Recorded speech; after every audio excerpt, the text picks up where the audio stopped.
Dear students, welcome to today's online class run by Kolgaon City Corporation College. Hope that you are doing well with the mercy of Almighty Allah. This is Muhammad Abdul Rauf, lecturer in English, here to take class with you. Dear students, in last classes, we discussed different topics of English second paper for the students of class 11 and 12. They are use of modifiers, pronoun referencing, use of special words or phrases, and right form of verb. Dear students, today I will discuss another important topic that is most important for the transformation, and it is clause. Yes, dear students, so let's know what is clause. How many types of clauses are there? Yes, clause is a group of words that contains a subject and a finite verb and forms a sentence or acts as a part of sentence. হ্যাঁ প্রিয় শিক্ষার্থীরা, clause বলতে এমন শব্দগুচ্ছকে বোঝায় যার মধ্যে একটি subject ও finite verb থাকে এবং একটি কমপ্লিট বাক্য তৈরি করে, অথবা সাবজেক্ট ভার্ব থাকার পরেও আরেকটি সেন্টেন্সের অংশ হিসেবে ব্যবহৃত হয়। প্রিয় শিক্ষার্থীরা, আমরা এখন জানব কোথায় সেন্টেন্স হিসেবে ব্যবহৃত হয়েছে আর কোথায় বাক্যের অংশ হিসেবে ব্যবহৃত হচ্ছে, তা এক্সাম্পলের মাধ্যমে আমরা দেখব। তবে এর আগে একটু বলে রাখি প্রিয় শিক্ষার্থীরা, আমরা জানি ক্লজ তিন প্রকার। একটা হচ্ছে প্রিন্সিপাল ক্লজ, একটি সাবঅর্ডিনেট ক্লজ, আর একটা হচ্ছে কোঅর্ডিনেট ক্লজ। এখন আমরা এক্সাম্পলের মাধ্যমে ক্লজের সংজ্ঞা এবং প্রকারভেদগুলি নির্ণয় করার চেষ্টা করব। প্রিয় শিক্ষার্থী, প্রথমে লিখেছি টাইপস অফ ক্লজেস। এক নম্বর, principal clause. What is principal clause? Principal clause মানে প্রধান খণ্ডবাক্য। It's a clause that expresses a complete thought. এমন একটি ক্লজ যেটি স্বাধীনভাবে নিজের অর্থ প্রকাশ করতে পারে। এটিকে মেইন ক্লজ বা ইন্ডিপেন্ডেন্ট ক্লজও বলা হয়। তাহলে আমরা দেখব কিভাবে স্বাধীনভাবে অর্থটি প্রকাশ করছে। এখানে দুইটা এক্সাম্পল দিয়েছি। প্রথমটা হচ্ছে আই নো হিম, আমি তাকে চিনি। I subject, know verb, him object. এই সেন্টেন্সের মধ্যে সাবজেক্টও আছে, ভার্বও আছে। আমরা বলছি সাবজেক্ট ভার্ব থাকবে। এখানে হিমটা অবজেক্ট, অবজেক্ট থাকতে পারে, নাও থাকতে পারে। সাবজেক্ট ভার্ব আছে এবং আমরা দেখতে পাচ্ছি এখানে কি হয়েছে, বাক্যের অর্থটি কমপ্লিট হয়েছে, আমি তাকে চিনি। ক্লিয়ার? দ্বিতীয় বাক্য হচ্ছে হি ইজ অ্যান অনেস্ট ম্যান, তিনি একজন সৎ লোক। এখানে হি সাবজেক্ট, ইজ ভার্ব, এখানেও সাবজেক্ট ভার্ব আছে। অ্যান অনেস্ট ম্যান, এটা হচ্ছে কমপ্লিমেন্ট, অর্থাৎ সাবজেক্ট ভার্ব আছে, এটি অর্থ স্বাধীনভাবে প্রকাশ করতে পেরেছে এবং একটি সেন্টেন্স গঠিত হয়েছে। সেজন্য আমরা এই দুইটি সেন্টেন্সকে বলবো ক্লজের দিক থেকে প্রিন্সিপাল ক্লজ। এবার আসো সাবঅর্ডিনেট ক্লজ। সাবঅর্ডিনেট মানে অধীনস্থ, অধীনে থাকা। It's a clause that doesn't express a complete thought and depends another clause. এটি এমন একটি ক্লজ যা নিজের অর্থ নিজে প্রকাশ করতে পারে না অন্য একটি ক্লজের উপর নির্ভরশীল হওয়া ছাড়া। অর্থাৎ অন্য একটি ক্লজ বলতে প্রিন্সিপাল ক্লজের সাহায্য ছাড়া। এটাকে ডিপেন্ডেন্ট ক্লজও বলা হয়। তাহলে আমরা এবার দেখব কিভাবে অর্থ প্রকাশ করতে পারছে না। প্রিয় শিক্ষার্থী, এখানে একটা এক্সাম্পল দেওয়া আছে, I know that he is an honest man. He is an honest man, তিনি একজন সৎ লোক। এই ক্লজের আগে আমরা একটা দ্যাট ব্যবহৃত হয়েছে দেখতে পাচ্ছি। তাহলে তিনি একজন সৎ লোক, তিনি একজন সৎ লোক যে দ্যাটটি ব্যবহৃত হওয়ার কারণে এই ক্লজের অর্থটা অধীন হয়েছে, মানে স্বাধীনভাবে প্রকাশিত হয় নাই। অথচ আমরা এখানে দেখতে পাচ্ছি হি সাবজেক্ট ইজ ভার্ব আছে। সাবজেক্ট ভার্ব থাকার সত্ত্বেও দ্যাট আসার কারণে এটি নিজের অর্থটা প্রকাশ করতে পারছে না। আরেকটি ক্লজে মানে প্রিন্সিপাল ক্লজের এখানে সাহায্য প্রয়োজন হচ্ছে। কিভাবে দেখো, I know that he is an honest man। এখানে I হচ্ছে যদি আমরা সাবজেক্ট ধরি, নো কে যদি ভার্ব ধরি, আর that he is an honest man পুরাটাই ক্লজ হচ্ছে নো ভার্বের অবজেক্ট। অর্থাৎ বাক্যের পজিশন যখন আমরা নির্ণয় করব, I subject know verb that থেকে শুরু করে বাকিটা হচ্ছে কি অবজেক্ট।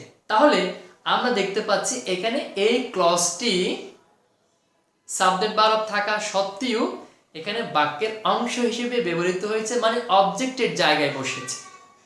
হ্যাঁ প্রিয় শিক্ষার্থী, আরেকটা কথা বলে রাখি, সাধারণত এই সাবঅর্ডিনেট ক্লজের আগে যে আমরা এখানে দেখতে পাচ্ছি দ্যাট, এটা একটি কনজাংশন এবং এইরকম কনজাংশনগুলোকে বলা হয় সাবঅর্ডিনেটিং কনজাংশন, যেহেতু সাবঅর্ডিনেট ক্লজের শুরুতে বসে।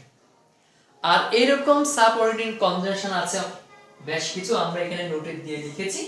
সেগুলো হচ্ছে that, who, which, when, where, why, how, though, although, if, unless, as, since, because, till, until ইত্যাদি।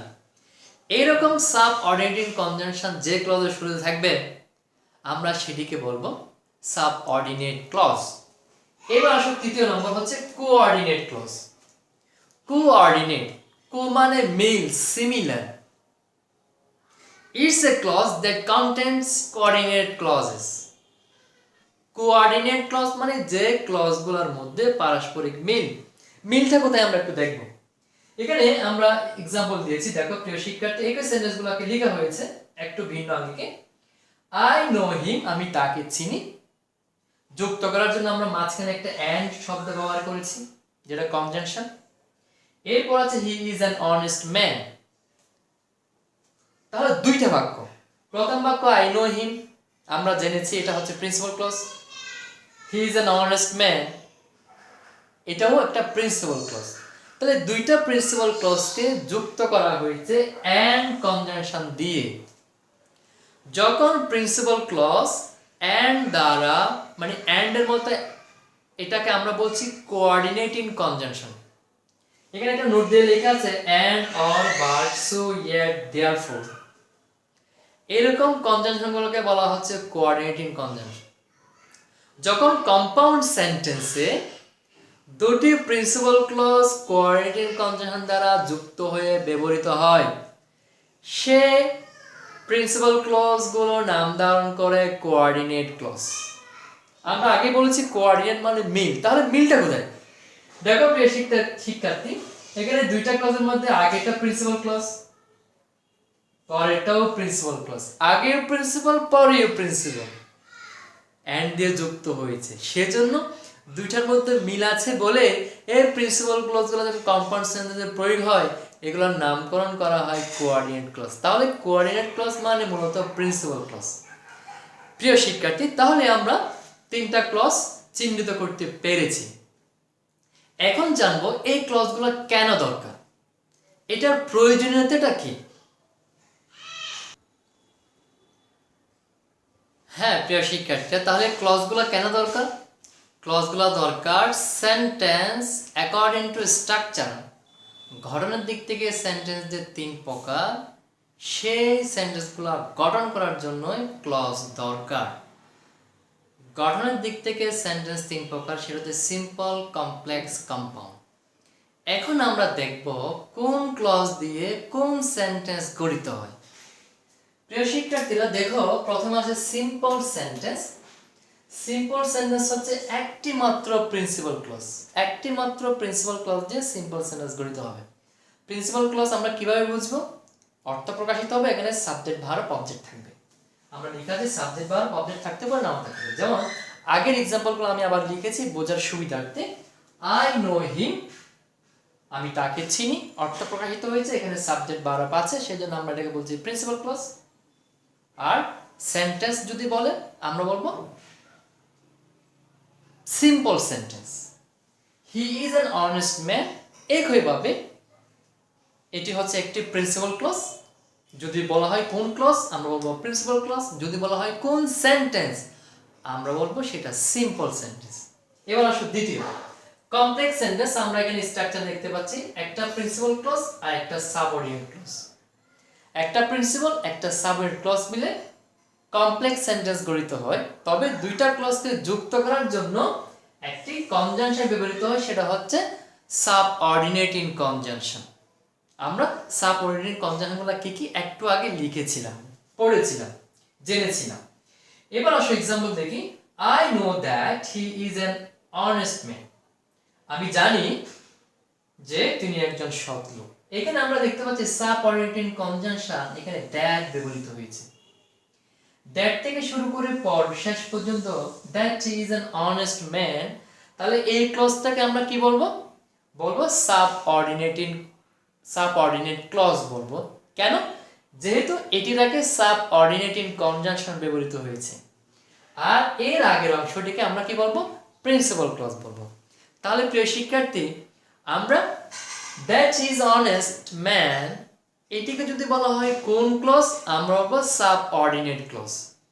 যদি বলা হয় আগের অংশ সহ I know that he is an honest man, এটি কোন সেন্টেন্স আমরা বলবো এটা কমপ্লেক্স সেন্টেন্স, যেহেতু এখানে একটি সাবঅর্ডিনেট ক্লজ এবং একটি প্রিন্সিপাল ক্লজ ব্যবহৃত হয়েছে।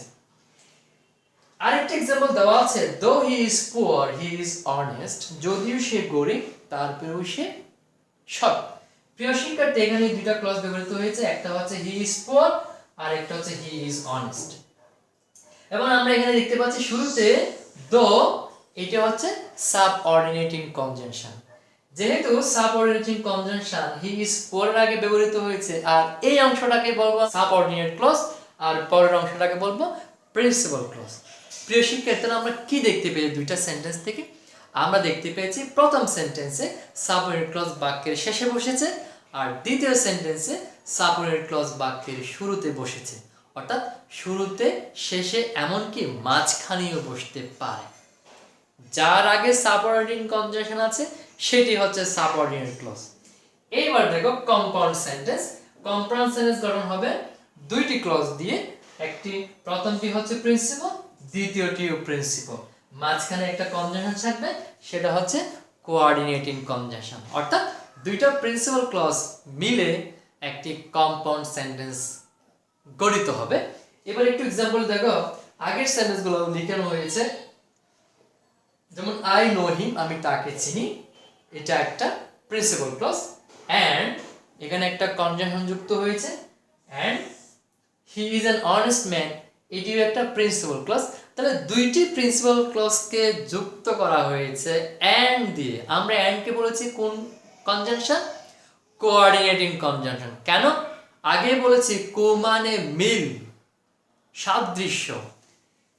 আই নো হিম, এটাও principal clause. He is an honest man, এটিও প্রিন্সিপাল ক্লজ।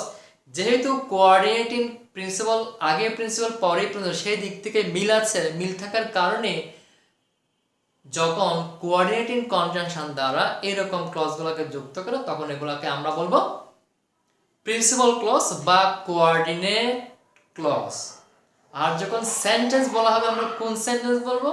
এটাকে বলবো কম্পাউন্ড সেন্টেন্স। যেহেতু কোঅর্ডিনেটিং কনজাংশন দ্বারা and, or, but, yet, so, therefore দুইটি প্রিন্সিপাল ক্লজ বা কোঅর্ডিনেট ক্লজকে যুক্ত করেছে। তাহলে প্রিয় শিক্ষার্থীরা, আমরা আজকে ক্লজ কি, ক্লজ কয় প্রকার এবং ক্লজগুলো দিয়ে কোন সেন্টেন্সগুলো গঠিত হয় সেই বিষয়ে বিস্তারিত আলোচনা করেছি। নিশ্চয় তোমাদের বিষয়গুলো ক্লিয়ার হয়েছে। কারণ আমরা যদি ক্লজ এবং সেন্টেন্স না বুঝি তাহলে আমরা যে পরবর্তীতে ট্রান্সফরমেশন অফ সেন্টেন্স করবো সেই বিষয়টি আমরা জানবো না, জানতে হবে। এবং আশা করি তোমরা বুঝতে পেরেছো। আগামী ক্লাস দেখার আমন্ত্রণ রইল। আমরা ট্রান্সফরমেশন অফ সেন্টেন্স নিয়ে আলোচনা করবো। সে পর্যন্ত ভালো থেকো, সুস্থ থেকো।